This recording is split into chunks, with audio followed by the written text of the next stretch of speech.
I want you to listen to me very carefully right now, because what I'm about to share with you has the power to completely transform everything you thought you knew about wealth, about success, about your purpose on this earth. For the next 3 days, if you will do exactly what I'm going to show you, something inside your mind will shift.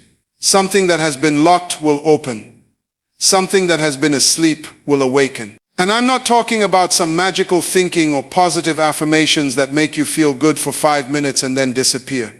I'm talking about a fundamental reprogramming of how you see yourself, how you see God, and how you understand the kingdom that you were born to rule in. You see, most people live their entire lives never understanding that they were created for wealth. Not just financial abundance, though that's part of it, but wealth in every dimension of your existence. Wealth in your relationships. Wealth in your health, wealth in your impact, wealth in your spirit. But somewhere along the way we got confused. We started believing that poverty is holy. We started thinking that struggling is spiritual. We began to accept lack as if it was God's will for our lives. And I'm here to tell you today that is a lie from the pit of hell. God never intended for his children to beg. He never designed you to scrape by, barely making it, wondering how you're going to pay your bills at the end of the month. When God created Adam, he didn't put him in a desert. He didn't put him in a wasteland. He placed him in a garden of abundance, a garden where everything he needed was already provided. And then God said something powerful. He said, "Be fruitful, multiply, fill the earth and subdue it." That word subdue means to dominate, to rule, to have mastery over. God was giving humanity a mandate to wealth, to dominion, to success. But we've lost that understanding, and because we've lost it, we've been living beneath our privileges as kingdom citizens. Now I know what some of you are thinking right now. You're thinking, "But Dr. Munroe, I've tried everything. I've worked hard. I've prayed. I've believed. And I'm still stuck in the same place." And I understand that frustration. I really do.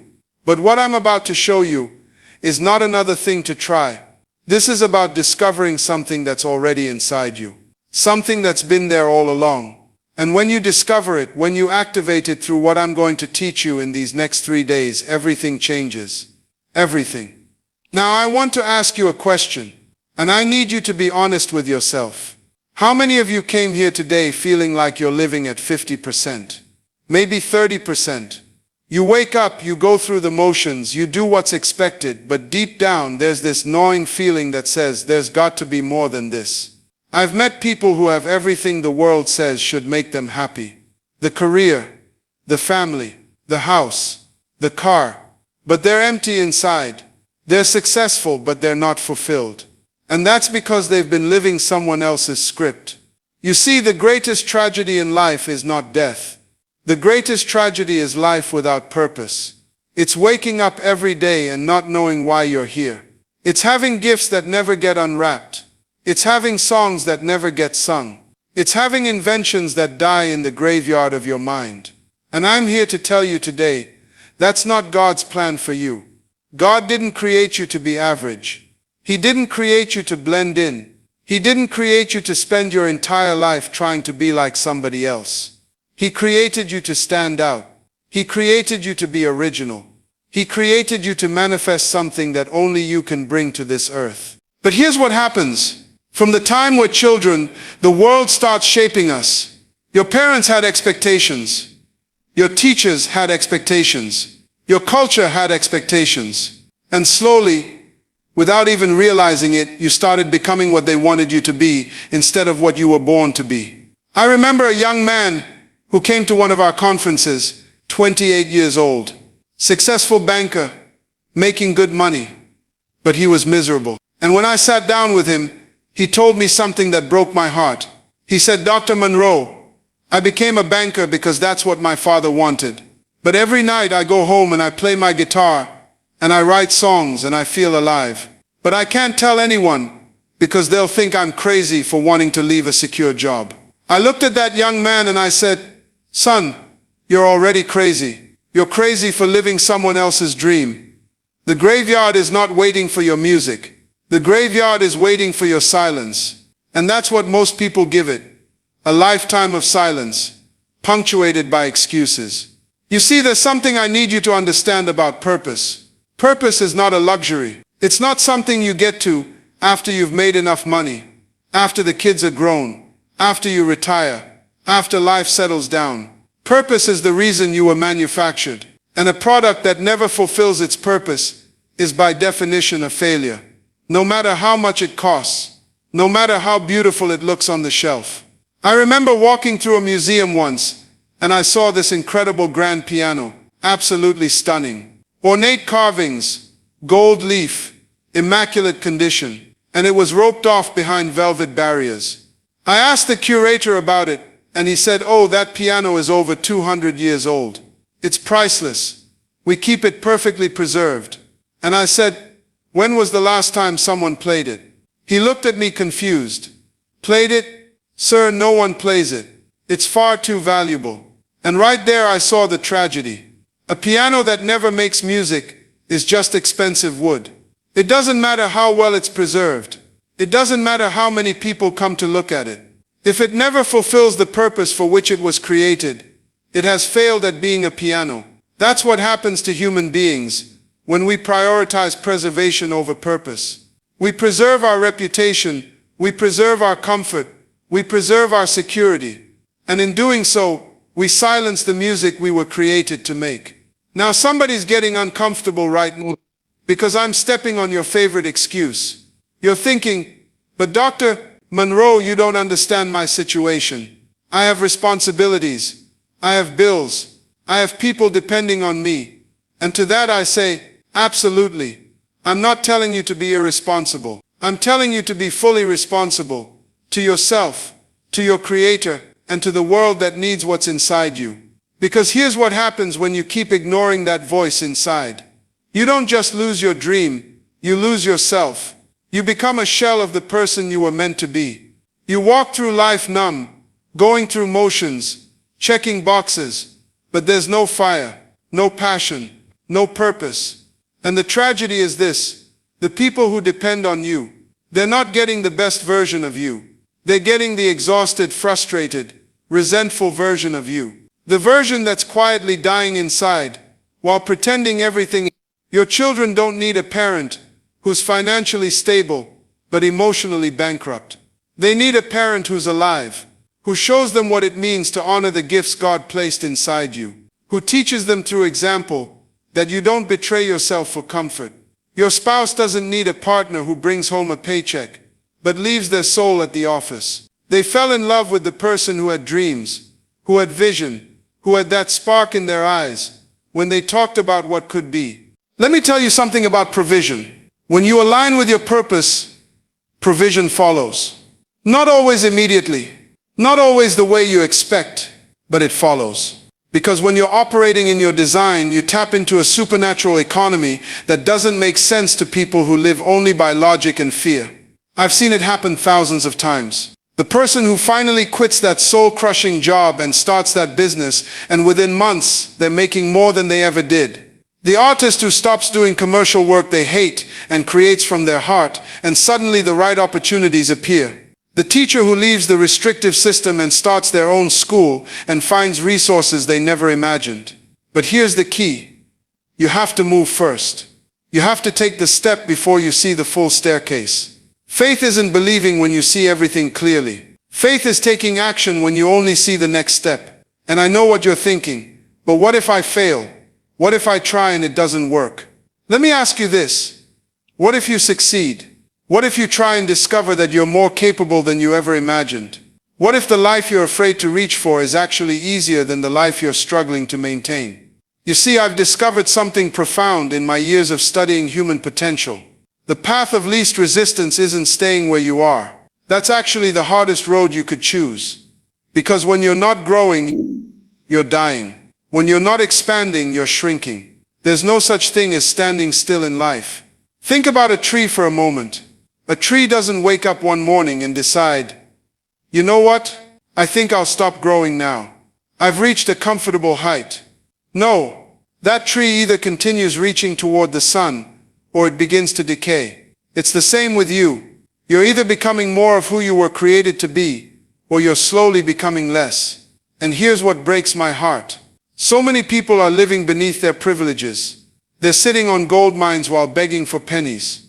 You were born with treasure inside you, but you've convinced yourself you're poor. You have a symphony in your soul, but you're afraid to make a sound because someone might criticize your song. Let me tell you what fear really is. Fear is the dark room where negatives are developed.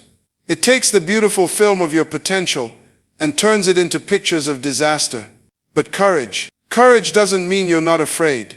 Courage means you're terrified, but you move forward anyway. I remember working with a young woman years ago who had a gift for teaching. Everyone could see it except her. She was stuck in a job that drained her spirit, but she was afraid to step out. What if I fail? She kept asking. And I told her the same thing I'm telling you right now. You're already failing. You're failing the version of yourself that's trapped inside, screaming to get out. 6 months after she made the leap, she told me something I'll never forget. She said, "Dr. Munroe, I wasn't afraid of failing. I was afraid of succeeding. Because if I succeeded, I'd have no more excuses. I'd have to live at a higher level permanently." That's it right there. That's the real fear. You know what happened when I finally understood this? I stopped running. I stopped making excuses. I stopped blaming my parents, my country, my circumstances. I looked in the mirror and said, the problem isn't out there. The problem is in here. See, fear disguises itself brilliantly. It wears the mask of practicality. It speaks in the voice of reason. It says, be realistic. Don't get your hopes up. Who do you think you are? And we mistake that voice for wisdom when it's really just terror dressed in business casual. I've watched this play out 1,000 times. A young person comes to me with fire in their eyes and a dream in their heart. They want to build something, create something, change something, and I can see the greatness in them. It's right there burning bright. But then I see them 6 months later and the fire is gone. They've taken a safe job. They've settled for reasonable goals. They've accepted what everyone told them was realistic. And when I ask what happened, they give me all the logical reasons. The economy, their responsibilities, their age, their education. But if you listen carefully, beneath every logical reason is the same whisper. What if I'm not enough? Here's what breaks my heart. God didn't give you that dream to torture you. He gave it to you because He already placed everything you need to accomplish it inside you. The vision is the evidence of provision. If you can see it, you can be it. If you can conceive it, you can achieve it. But we don't believe that. We think God is playing games with us. We think He's dangling dreams in front of us just to watch us fail. That's not God. That's your fear talking. That's your doubt projecting itself onto the divine. God is not nervous about your future. God is not pacing back and forth in heaven, wondering if you're going to make it. He's not biting His nails, anxious about whether His plan for you will work out. That's a human projection. We transfer our anxiety onto God and then pray to a deity who reflects our own insecurity back to us.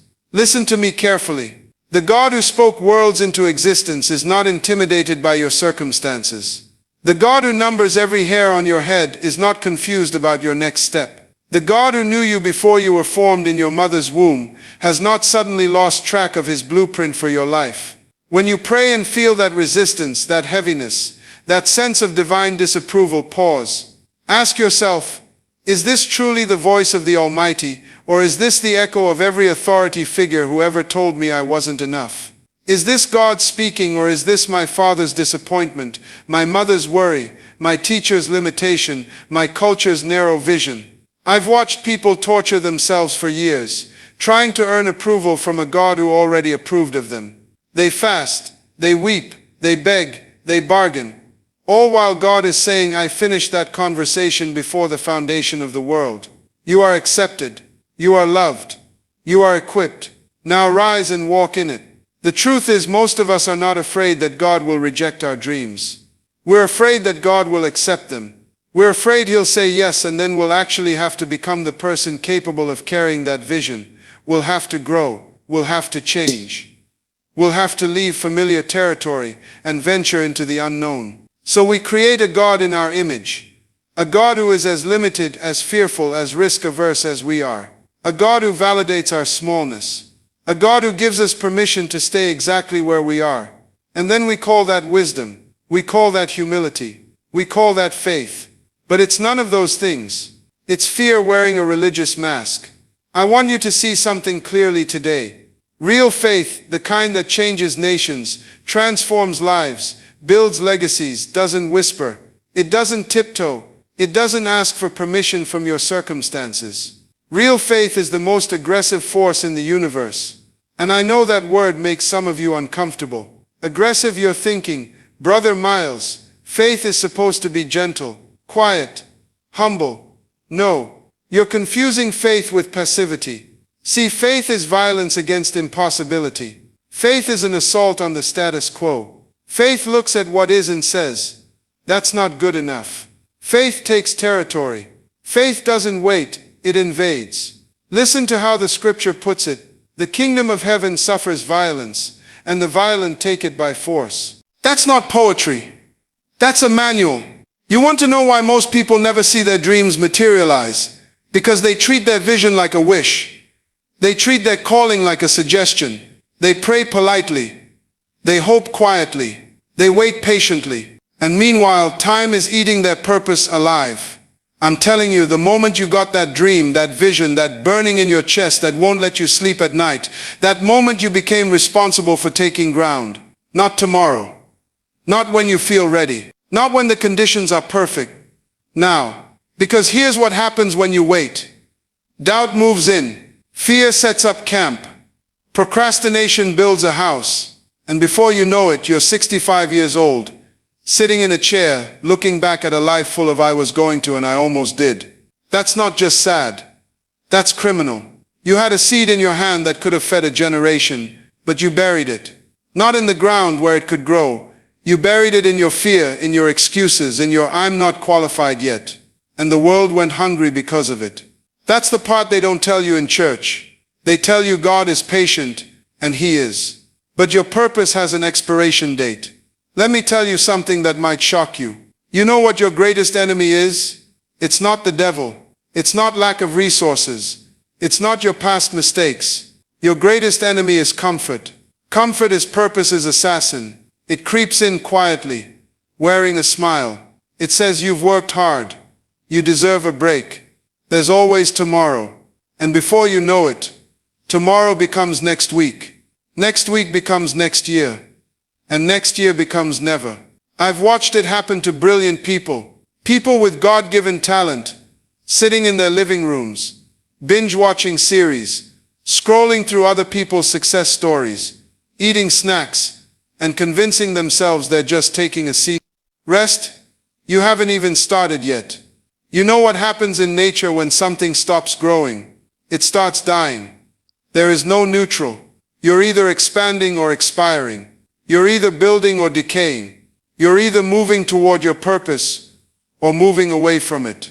And here's what kills me. People treat their purpose like a hobby, like something they'll get to when they feel like it, when the mood strikes, when inspiration hits.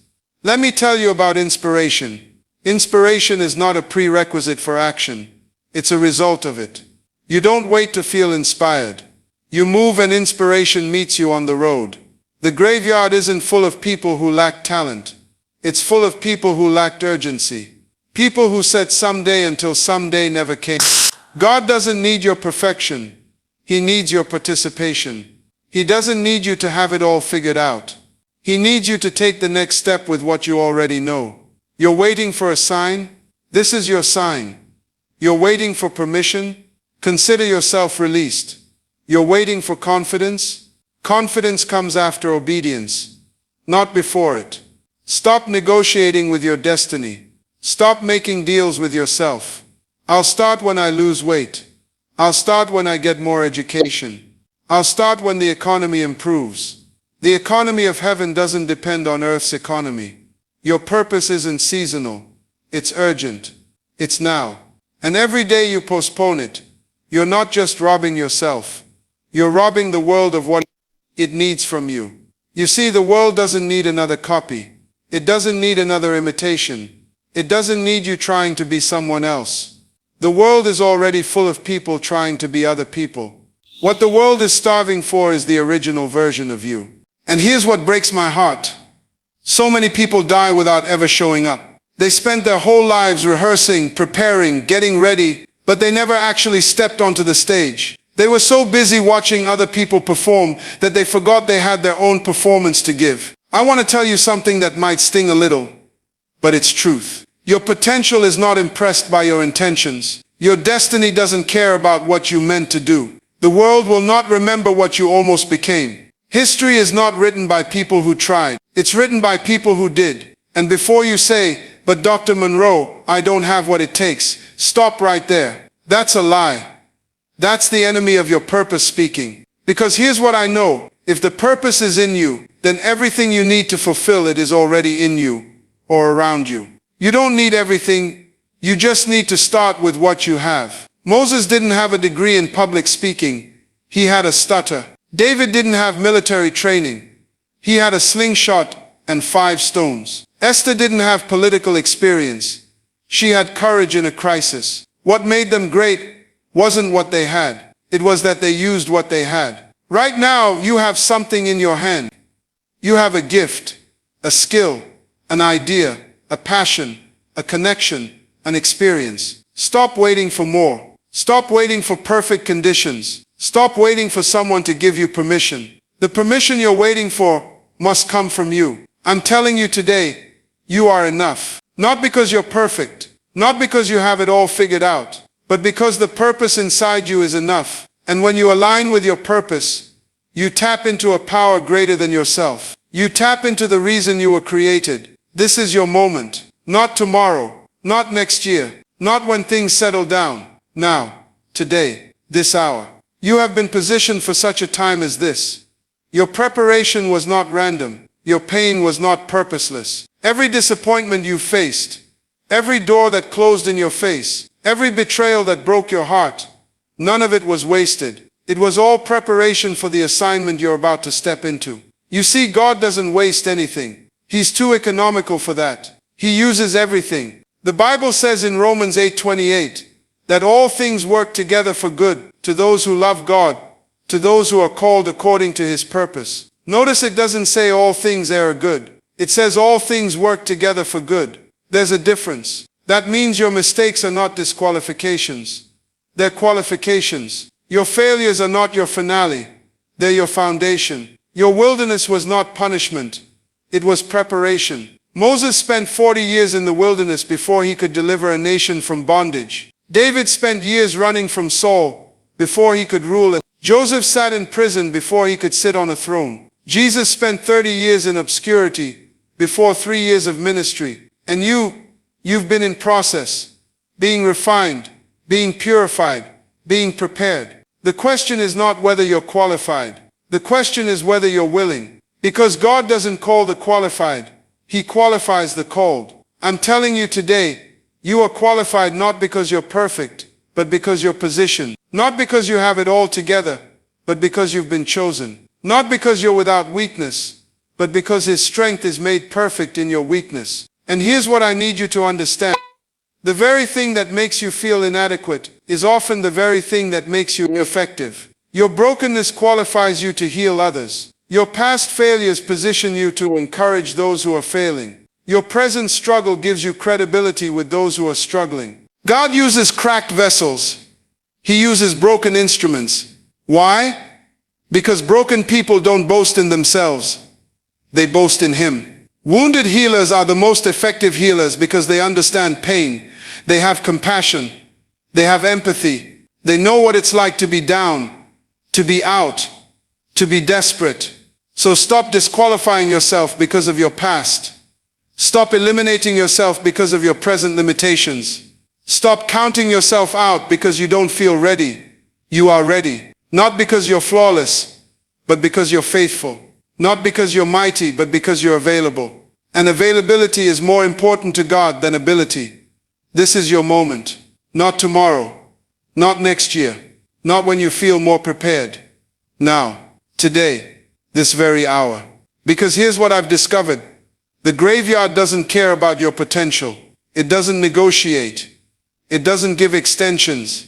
It doesn't say, well, you had good intentions, so we'll give you another decade. No. The graveyard is the most unforgiving landlord you'll ever encounter. It evicts without notice. It forecloses without warning. And when you arrive there, and you will arrive there, we all will, the only thing that matters is what you delivered, not what you dreamed. Let me be brutally honest with you right now. I'm not interested in your excuses anymore. I'm not moved by your explanations about why you haven't started. I don't care that your family didn't support you. I don't care that you didn't have the right education. I don't care that the economy was difficult, or the timing wasn't perfect, or the stars weren't aligned. You know why?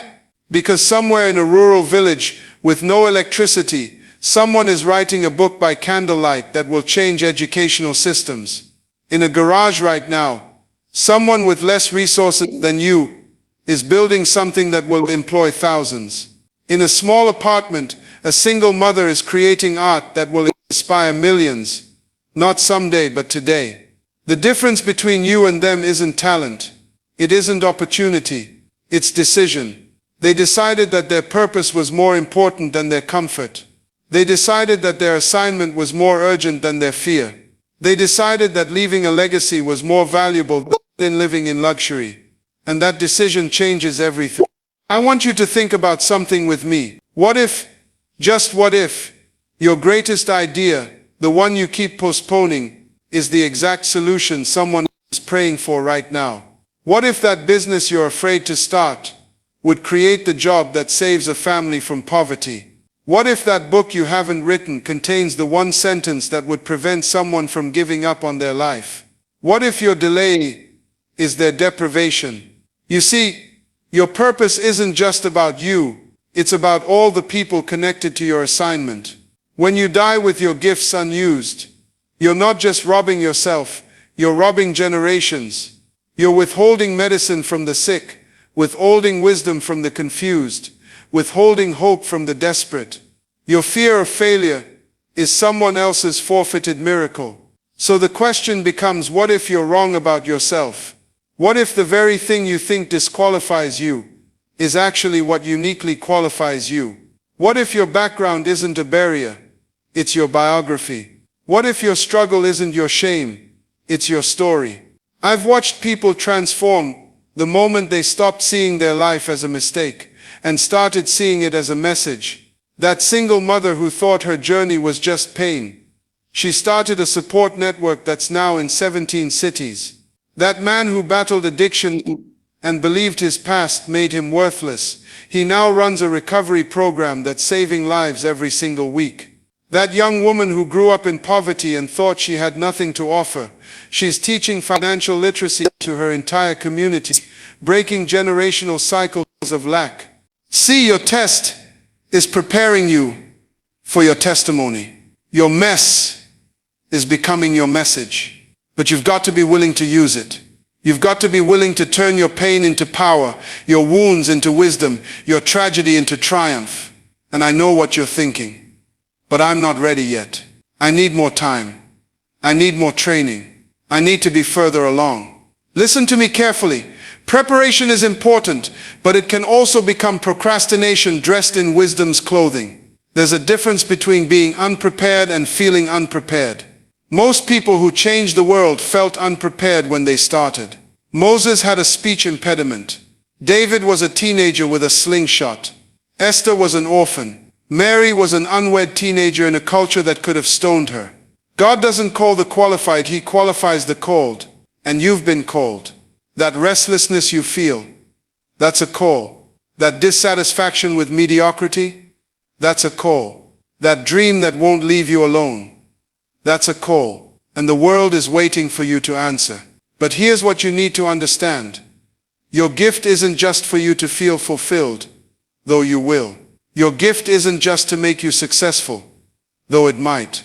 Your gift is an assignment from heaven to serve earth. It's a divine download meant to upload transformation into someone else's life. When you hoard it, you're not being humble, you're being disobedient. You see, there's a word we've lost in modern culture. The word is asterisk, stewardship, asterisk. We think ownership, but God thinks stewardship. You don't own your voice, you're stewarding it. You don't own your ability to teach, to heal, to create, to organize. You're managing it on behalf of the one who gave it to you. And every steward will give an account. That's not meant to scare you. It's meant to liberate you. Because when you understand you're a steward, you stop asking, what will I get out of this? And you start asking, who needs what I have? You shift from a consumer mindset to a contributor mindset. And that shift changes everything. Let me tell you something about purpose. It's always connected to people. Your gift isn't just about you feeling fulfilled, though you will feel fulfilled when you use it. Your gift is about the person who's waiting for what only you can give. There's someone right now sitting in darkness who needs the light you carry. There's someone stuck who needs the key you possess. There's someone dying of thirst who needs the well that's inside you. And you're worried about what people will think. You're concerned about whether you're qualified enough. Listen to me carefully. Ishmael. Your gift is your qualification. The fact that God placed it inside you is your resume. The anointing doesn't come because you're perfect. It comes because you're willing. It comes because you said yes. I've watched people with doctorates sit in the audience while people with passion stood on the platform. I've seen the credentialed remain silent while the called changed nations. Education is valuable. Don't misunderstand me. But your gift doesn't wait for a degree. It waits for obedience. It waits for you to open your mouth, extend your hand, take the step. Think about the widow with 2 mites. Jesus said she gave more than everyone else. Why? Because she gave what she had. She didn't wait until she had wealth. She didn't disqualify herself because her offering seemed small. She released what was in her hand, and heaven recorded it as greatness. Your small is somebody's much. The song you think is simple might be the anthem that saves a marriage. The word of encouragement you think is ordinary might be the lifeline that stops a suicide. The meal you cook, the smile you give, the time you invest. These aren't minor things, they're miracle seeds. You see, most people die with their miracles still inside them because they were waiting for the spectacular, when God was asking for the simple. They were waiting for the $1 million platform when God had already given them a kitchen table. They were waiting to address thousands when God had already placed one person in front of them who desperately needed what was inside them. I've watched this tragedy play out countless times. People with extraordinary gifts sitting idle because the opportunity didn't look impressive enough. People with healing in their hands refusing to touch because the wound seemed too small. People with words of life refusing to speak because the audience seemed too insignificant. But let me tell you what heaven sees differently than earth sees. Heaven doesn't measure impact by numbers, it measures impact by obedience. Heaven doesn't calculate significance by visibility, it calculates significance by faithfulness. When you do what God has called you to do with what you have, where you are, for whoever is there, that's when you step into the realm of the miraculous. Think about it this way. When Jesus fed the 5,000, he didn't create bread out of nothing. He could have. He's the creator of the universe. But he chose to work with what a young boy brought. 5 loaves, 2 fish. Nothing impressive, nothing that looked like enough. But in the hands of purpose, it became more than sufficient. That's the pattern of divine multiplication. God is not looking for people who have everything. He's looking for people who will bring what they have. Your little becomes God's much when you release it with faith. Your insufficient becomes His abundance when you offer it with obedience. And here's what most people miss. That young boy could have eaten his own lunch and gone home. He could have said, "What's my little lunch going to do for this massive crowd?" He could have held on to it out of fear or embarrassment. But he didn't. He brought what he had, and it fed thousands with baskets left over.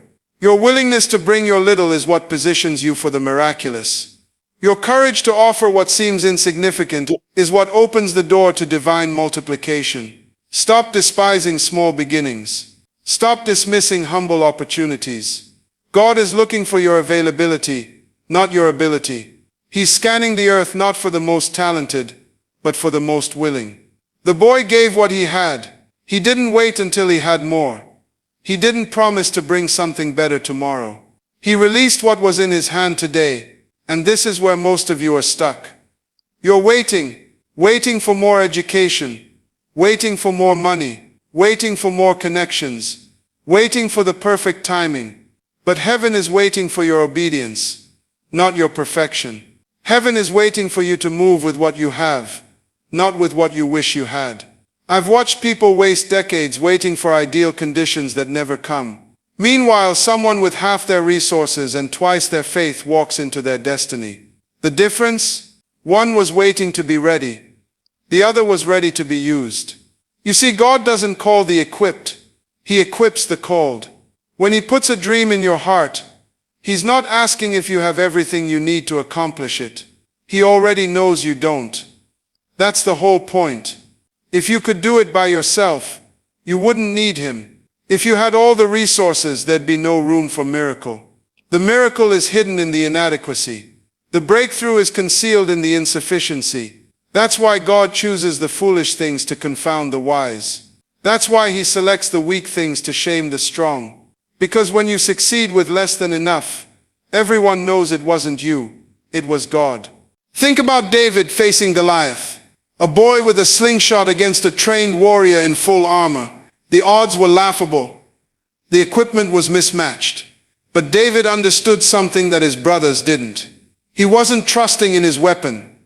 He was trusting in his God. The stone was just the point of contact. The faith was the true weapon. Your 5 loaves are just the point of contact. Your 2 fish are simply the connection point between your obedience and God's multiplication. Don't worship the provision. Don't obsess over the method. Focus on the one who multiplies. And here's what happens when you finally release what's in your hand.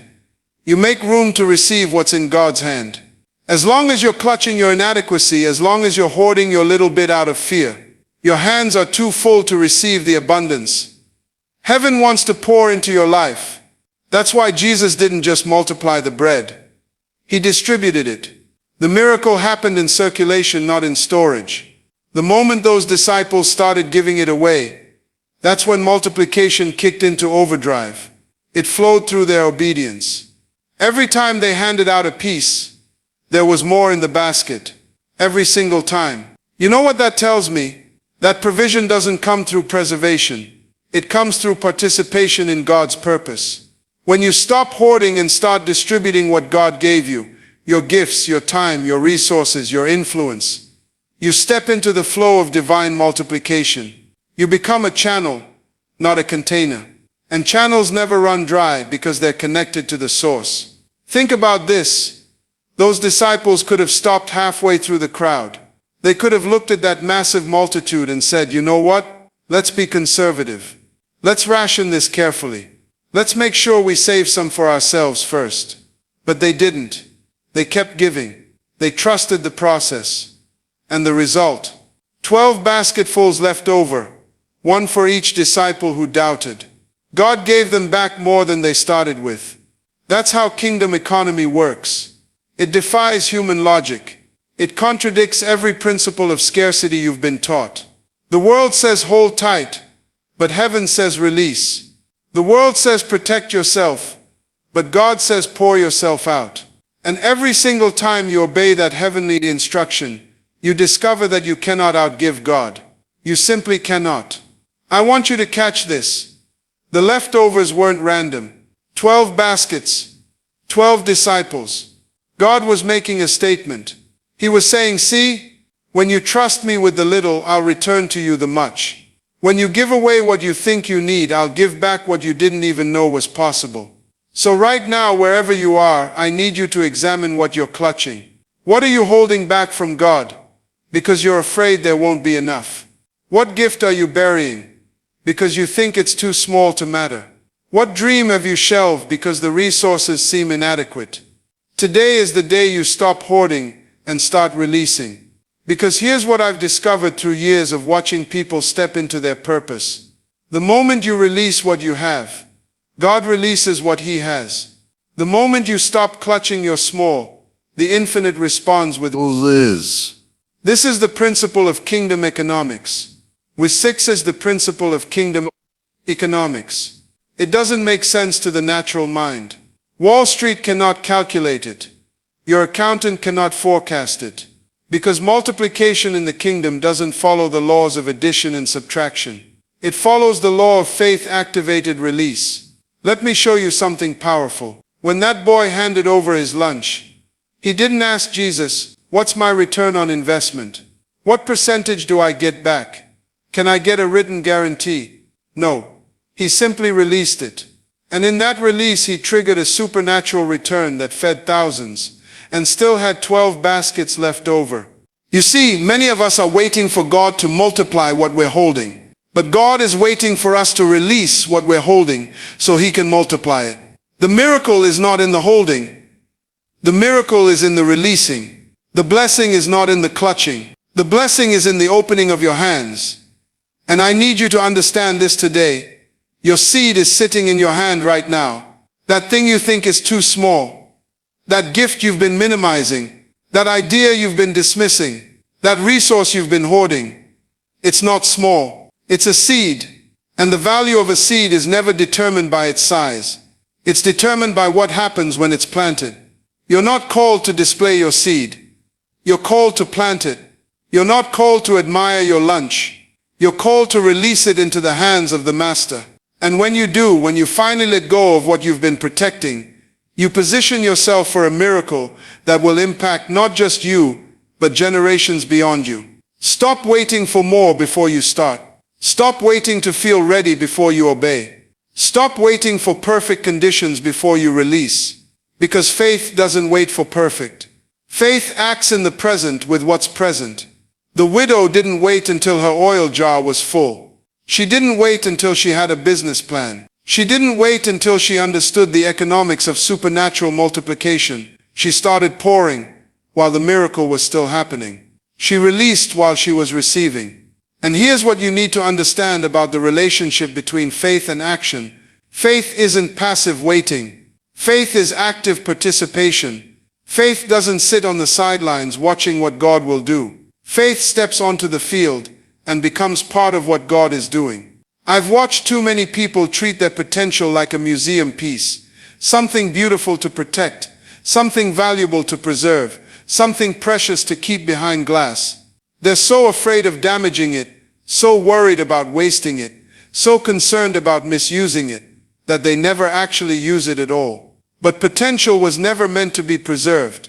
It was meant to be spent, invested, released, deployed into the world where it can make a difference, solve a problem, meet a need, create value. You say you're protecting your gift, but protection without purpose is just another word for burial. The servant who buried his talent thought he was being careful.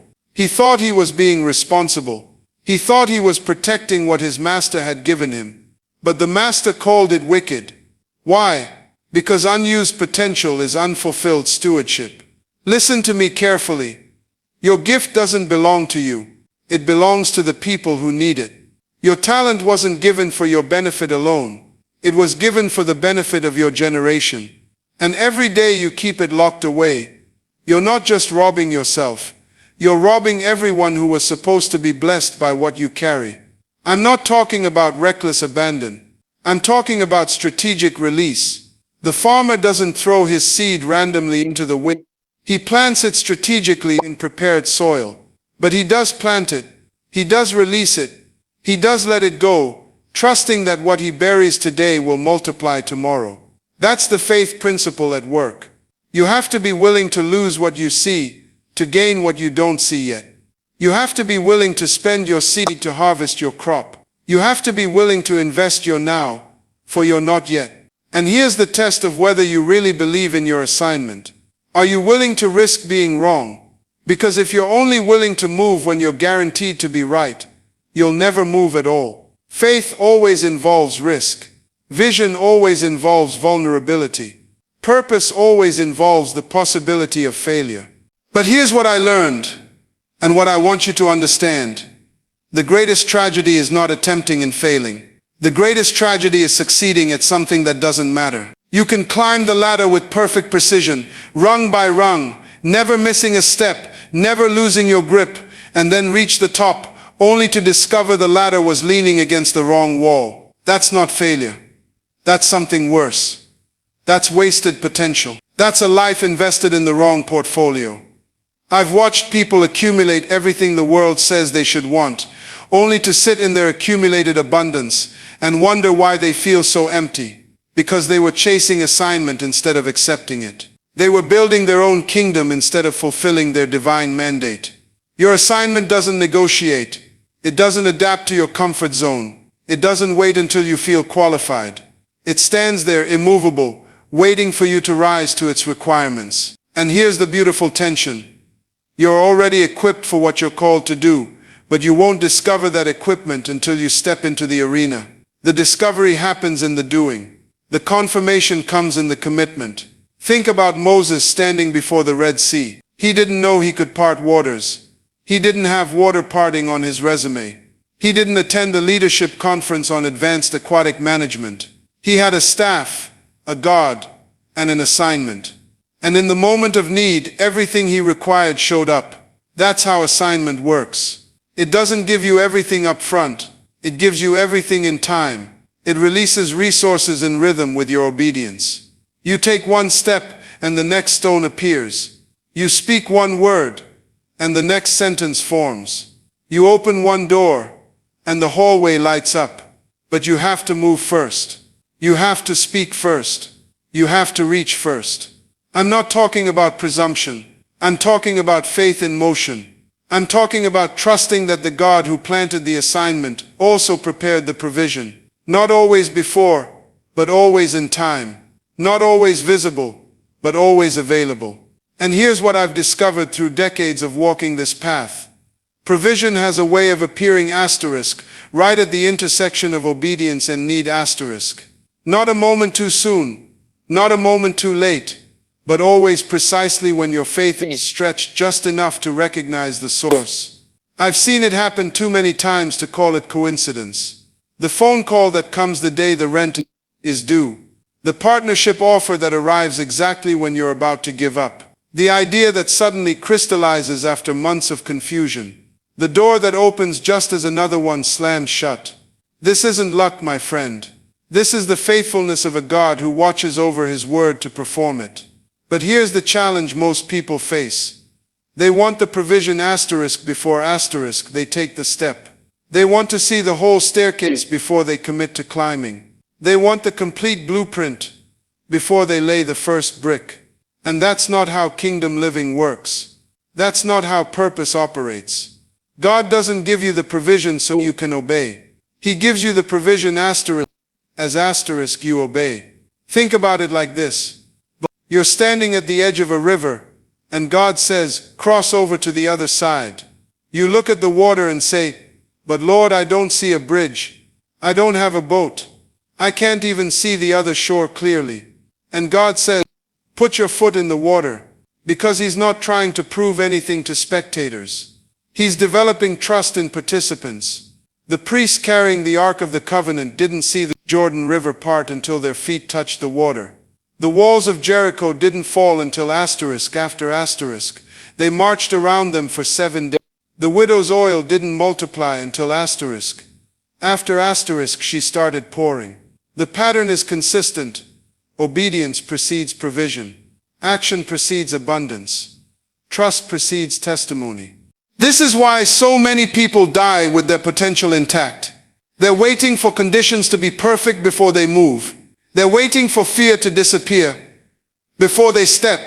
They're waiting for clarity to be complete before they commit. And while they're waiting, time is passing. Opportunities are expiring. And the assignment is calling out to someone else who's willing to move with incomplete information. God gave you an assignment before he gave you perfection. Think about that. Your assignment was issued in eternity, but your perfection is being worked out in time. That means the assignment doesn't wait for you to feel ready. It doesn't wait for you to get all your degrees. It doesn't wait for you to have all your finances in order. David didn't wait until he had palace experience to face Goliath. He showed up with shepherd skills and a slingshot. But you know what he had? He had confrontation with bears and lions in private. He had proven God in secret. And when the public moment came, he didn't say, "Let me go back to shepherd school for 4 more years." He said, "I'll go." Moses didn't wait until he was eloquent to answer the call. God called him with a stutter. And Moses said, "But Lord, I can't speak." And God essentially said, "I know. I made your mouth. Now go and I'll teach you what to say." God wasn't looking for ability, he was looking for availability. You see, the enemy's greatest weapon against your assignment isn't opposition. It's delay. He doesn't have to stop you, he just has to stall you. Because if he can keep you in the preparation phase forever, you'll never enter the manifestation phase. You'll die with books inside you. You'll die with businesses inside you. You'll die with inventions inside you. You'll die with sermons inside you. And here's what breaks my heart. Most people die at the edge of their purpose. They get right to the border of their breakthrough and they camp there. They get comfortable with they get familiar with proximity to destiny, but never possession of destiny. They become eternal students, never graduates, eternal rehearsers, never performers. Let me tell you something that might shake you. There is such a thing as the sin of over-preparation. Yes, I said it. You can actually sin by staying in the preparation phase when God has released you into the action phase. Because at that point your preparation has become procrastination dressed in humility. It's rebellion wearing the mask of wisdom. Now let me give you a sobering truth that most people never consider. Every day you delay is not just a day lost. It's a day that impacts someone else's destiny. Because the thing inside you is not just for you. Your gift, your calling, your assignment, it's connected to other people's breakthrough. There are people waiting on the other side of your obedience. There are solutions locked inside your potential that somebody desperately needs right now. Think about it this way. What if Moses had said, "I need another 40 years in the wilderness before I'm ready"? An entire generation would have remained in bondage. What if Esther had said, "I'm not prepared for this moment"? Her people would have been annihilated. What if David had said, "Let me wait until I'm older and more experienced before I face Goliath"? Israel would have remained in fear and oppression. Your delay is not happening in a vacuum. It creates a ripple effect. There's a young person who needs to hear your story to find courage for theirs.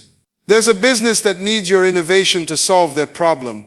There's a community that needs your leadership to find direction. There's a family that needs your breakthrough to inspire their faith. And here's what breaks my heart. While you're sitting on your gift, making excuses, perfecting your plan, someone else is suffering without the solution you carry. Someone is dying without the hope you possess. Someone is lost without the guidance you could provide. Your procrastination has a price tag, and unfortunately someone else is paying it. God didn't give you your gift as a decoration. He gave it as a distribution. It's meant to flow through you to others. And every day it stays locked up inside you is a day someone goes without what they need. That's not a guilt trip. That's reality. Your assignment is bigger than your comfort zone. Your calling is more important than your fear. So I want to ask you directly, who is waiting on the other side of your obedience? Who needs you to step up? Who is connected to your movement? Your obedience creates a domino effect. When you step into what God has called you to do, you set in motion a chain reaction that touches lives you'll never even see. You become a generational transformer. Think about this. Every person who ever made a significant contribution to humanity had to obey a call that made no sense at the time. They had to move when it was inconvenient. They had to speak when it was unpopular. They had to build when others were tearing down. And here's what's remarkable. Most of them never saw the full impact of their obedience. Moses died before Israel entered the Promised Land. Martin Luther King Jr. spoke about a mountaintop he would never physically reach. Countless teachers have poured into students whose future achievements they'll never witness. Parents invest in children whose grandchildren they'll never meet. But the investment still matters. Your obedience still counts. Because legacy isn't about what you see. It's about what you set in motion. I want you to understand something profound. Your life is not your own. You didn't create yourself. You didn't choose your talents. You didn't design your fingerprints or determine your potential. You are a stewarded gift, entrusted with resources, relationships, and revelation that are meant to flow through you, not stop with you. When you hoard what God gave you to distribute, you create a blockage in the divine supply chain. You become a dam instead of a river. And when you dam up your gifts, you don't just deprive others, you stagnate yourself. Water that doesn't flow becomes toxic. Gifts that aren't used become burdens. But when you obey, when you release what's in your hand, when you step forward even when you're afraid, you become a conduit of blessing. You become part of something infinitely larger than yourself. So let me ask you again with even greater urgency. Who's on the other side of your fear? Who's waiting for your courage? What breakthrough is delayed because you're still negotiating with God about the terms of your obedience? You weren't designed for safety. You were designed for significance. And significance always requires sacrifice. Now let me ask you something. When was the last time you felt truly alive? Not comfortable, not entertained, not distracted, but alive, fully present, fully engaged, fully you. I'll tell you when that was. It was when you were doing something that mattered, something that stretched you, something that required the best of you. You felt alive because you were giving expression to the original intent for your life. Most people never feel that. They spend their entire lives waiting to feel ready, waiting to feel qualified, waiting for the perfect moment. And while they're waiting, life is passing them by. Their dreams are aging, their gifts are rusting, their purpose is waiting. But here's what I've learned. You don't get ready then start. You start, then get ready. Action creates clarity. Movement creates momentum. The doing reveals the how. Think about it. Every skill you have, you learned by doing it poorly first. You didn't learn to walk by studying biomechanics. You learned by falling down, over and over again, until one day you didn't fall anymore. The competence came through the commitment, not before it. Your purpose works the same way. You discover it by doing it. You clarify it by attempting it. You refine it by living it.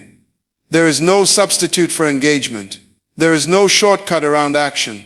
I've watched so many people pray for direction while sitting still. They want God to show them the entire roadmap before they take the first step. But that's not how divine guidance works. God doesn't give you a roadmap. He gives you a compass. He says, start moving in this direction, and I'll guide you as you go. Remember the children of Israel in the wilderness? The cloud moved and they moved. The cloud stopped and they stopped. But notice they had to pack up their tents and start walking before they knew where the next stop would be. The guidance came through the obedience, not before it. That's faith. Not certainty, not comfort, but confidence in the character of the one who called you. You move because you trust him, not because you see everything clearly. And here's the beautiful part. Every step you take in faith, every risk you embrace for purpose, every sacrifice you make for significance, it's building something inside you that nothing else can build. Character, capacity, credibility. These aren't just words. These are the pillars that hold up the architecture of true influence. When you have character, people trust your heart. When you have capacity, people trust your ability. When you have credibility, people trust your track record. And when all three come together, that's when you become unstoppable. Let me tell you something about the marketplace today. The world is hungry, starving, actually, for authentic leadership. They're tired of the fake. They're exhausted by the posturing. They can smell inauthenticity a mile away. Social media has made everyone a brand, but very few have substance. Everyone's got a platform, but not everyone has a message worth hearing. You know what separates the influencers from the transformers? Depth. The influencer touches the surface. The transformer changes the foundation. And you can't change foundations with shallow roots. You need depth of character. You need years of development that nobody sees. You need the private victories that prepare you for public platforms. I've watched leaders rise fast and fall faster. You know why? They built their house on sand. They prioritized exposure over preparation. They wanted the spotlight before they developed the substance. And when the storms came, and the storms always come, they had nothing to anchor to. But the ones who last, the ones whose legacy outlives them, they understood something profound. Your private life determines your public impact. What you do when nobody's watching creates what you become when everybody's looking. The disciplines you practice in secret become the strengths you display in public. Think about an iceberg. You see maybe 10% above the water. That's the public you. But it's that 90% below the surface, the hidden development, the character formation, the daily disciplines, the integrity, when it costs you something. That's what keeps you from capsizing when the waves hit. And here's what I need you to hear. You cannot microwave maturity. You cannot skip the process and expect to sustain the product. Some things must be slow cooked. Some things require seasons. Time is not your enemy in development. It's your refiner. It's burning off the impurities. It's strengthening what's weak. It's proving what's real. So when you feel frustrated that your season of preparation is taking too long, remember this: God is more interested in who you're becoming than what you're achieving. Because who you become determines the sustainability of what you achieve. Let me paint you a picture of what this looks like in practical terms. Imagine a farmer who plants a seed. That farmer doesn't dig up the seed every day to check if it's growing. Why? Because he understands the process. He knows there's something happening beneath the surface that his eyes cannot see. The roots are spreading. The foundation is being established. And only when that underground work is complete does the visible growth begin to manifest. Your life follows the same principle. What you're experiencing right now, this waiting, this testing, this season where nothing seems to be happening, this is your root system being established. And I'm telling you, the deeper the roots, the taller the tree. The stronger the foundation, the higher the building. You see, most people want the crown without the character. They want the platform without the preparation. They want the influence without the integrity. But God doesn't work that way. He will never give you something externally that you haven't developed internally. Because He knows that what you get before you're ready, you'll lose after you receive it. This is why so many people self-destruct when they get their breakthrough. They prayed for it, fasted for it, believed for it, and when it finally came, they weren't ready. Not because God made a mistake, but because they rushed the process. They wanted the harvest but wouldn't endure the planting season. So here's what I need you to understand today. Stop measuring your progress by what you can see. Stop comparing your chapter 3 to someone else's chapter 20. Your assignment is unique, and so is your preparation. The very things that frustrate you right now, the closed doors, the delayed responses, the prayers that seem unanswered, these are not obstacles to your destiny. They are the pathway to it. Every no is protecting you from a yes you're not ready for. Every delay is giving you time to develop what you'll need when the door finally opens.